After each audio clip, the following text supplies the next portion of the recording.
Welcome to Pindar Poetry. We hope you learned something new.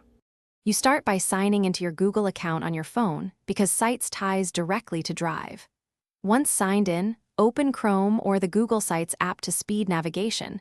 This gives you touch-friendly controls. Tap the plus or new option, then pick a template that matches your goal so you don't rebuild layout. Make sure to name the site now. Naming sets the Drive location and helps you find the project later. From here, you're ready to add sections and content quickly. Now you'll assemble pages.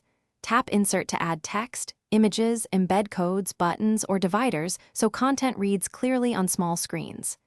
Use the drag handles to reorder sections and make sure your header type, cover, large banner, or simple matches the site's tone. Once done, create additional pages via the Pages tab and nest them to form a clear navigation hierarchy. That improves usability. Also preview in mobile view to confirm images and text. When you're finished, tap Publish to choose a site address and visibility, public, anyone with the link, or restricted to specific accounts, because access controls matter. Once published, use the preview and open the live URL to test links, buttons, and mobile layout.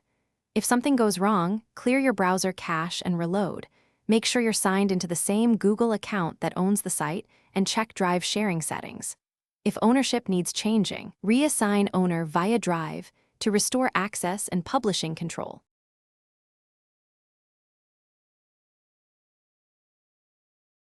Thanks for watching. Consider subscribing if we helped you.